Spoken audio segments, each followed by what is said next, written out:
Hey everyone, and welcome. Today we're going to dive into a really powerful choice that, honestly, we all face every day, choosing fidelity over fear. We're going to unpack what authentic worship really looks like and how it can satisfy those deep spiritual hungers we all have, especially when all the quick fixes the world offers just fall short. So let's just jump right in with a big question. When life gets chaotic, when you feel like you're losing control, what's your go-to move? Do you turn toward God in trust, or do you kind of scramble to build your own solutions, your own modern-day golden calves? This is the fundamental tug-of-war we're going to explore. And, this whole conflict usually starts with a feeling I think we can all recognize. It's this deep, persistent spiritual hunger that, well, modern life just doesn't seem to have a real answer for. Our world offers us this endless menu of spiritual fast food, right? Quick fixes, the constant chase for more power or comfort, making decisions based on anxiety. But just like real fast food, it might fill you up for a second, but it ultimately leaves you feeling empty. It's just not the real nourishment our souls are actually craving. And when that hunger isn't satisfied, our instinct is to create our own solutions. This is where we start building what you could call our modern golden calves, those idols we turn to when we feel scared and out of control. In the scriptures, there's the story about King Jeroboam. He was terrified of losing his kingdom, and out of that fear, he built 2 golden calves and said to the people, "Here are your gods." He basically created a convenient, controllable religion just to hold on to his power. And isn't that just like us? When we're driven by fear, fear of failure at work, fear of being alone, fear of looking bad online, we build our own counterfeit forms of security. And here's the stark contrast. On one side, you've got this counterfeit religion. It's fueled by anxiety, convenience, and this desperate need to be in control. But on the other side, you have authentic worship, and that's fueled by trust, reverence, and fidelity. So the question we have to ask ourselves is, what's really motivating our spiritual lives?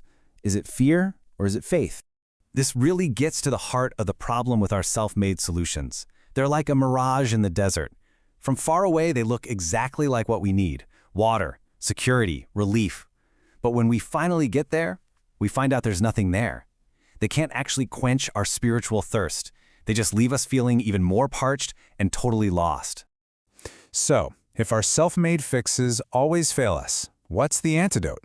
Well, the path forward, and this is what we're jumping into now, lies in something called the power of holy memory. Holy memory sounds fancy, but it's really simple. It's the intentional, spiritual practice of looking back and remembering what God has already done for us. You see, in Psalm 106, idolatry pretty much always begins the moment we forget God's faithfulness. So how do we do this? It can be as simple as taking 2 minutes at the end of the day and just thinking, where did I see God's hand at work today, even in some small way? Remembering His past goodness, it reignites our gratitude and trust, and it pulls us away from that fear. Okay, so this builds into a really practical 3-step journey. First, identify our personal calves. What is it for you? Is it getting other people's approval, financial security, that feeling of controlling your family's future? We have to name it. Second, practice that holy memory. Consciously recall God's goodness, especially when you're feeling afraid about those things. And third, this leads to a daily conversion, a moment-by-moment choice to respond to our hunger with trust, not with more anxiety. And this journey, it takes us from the mirage to a true spring.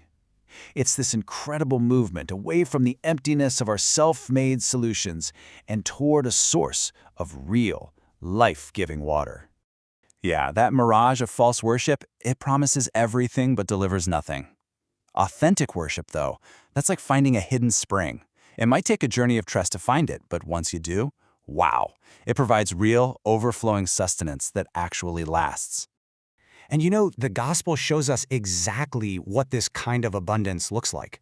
This simple image of 7 loaves of bread, it's the perfect symbol. It stands in total opposition to that scarcity mindset that fuels our fear and our need to control everything. Think about it. When Jesus sees the hungry crowd, His heart is moved with compassion. He doesn't operate from a place of scarcity or fear, thinking there's not enough. He operates from a place of radical abundance. He takes the little that's there and provides the bread of truth. And that's the only nourishment that can truly, completely satisfy our deepest spiritual hunger. So this brings us to our final section, the core choice we get to make in our daily faith life. It's all about choosing fidelity over fear, which ultimately leads to a life of what we can call holy obedience. And when we make this choice, we start to cultivate three crucial virtues. Fidelity, staying true to God especially when it's inconvenient. Holy obedience, trusting His word more than our own anxieties. And a deep reverence for the Eucharist, recognizing the true source of our spiritual food.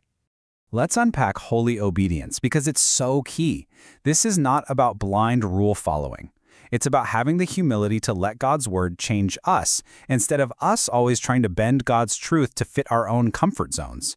It's trusting that His plan for that difficult relationship or that challenging career path is better than the convenient escape route we're trying to build for ourselves. It's all about surrender, not control. And we have incredible models for this. Saints like Cyril and Methodius, for example, were absolute champions of fidelity. They worked tirelessly to make the gospel understandable to new cultures, but they never once compromised its truth. They show us that it's possible to be witnesses without watering down the message just to get approval. So, as we wrap this up, let's bring it right back home. I want to leave you with a question for this week. What's the mirage you find yourself chasing, that illusion of control or comfort or approval? And what would it look like just this week to intentionally trade that mirage for the true hidden spring of authentic faith?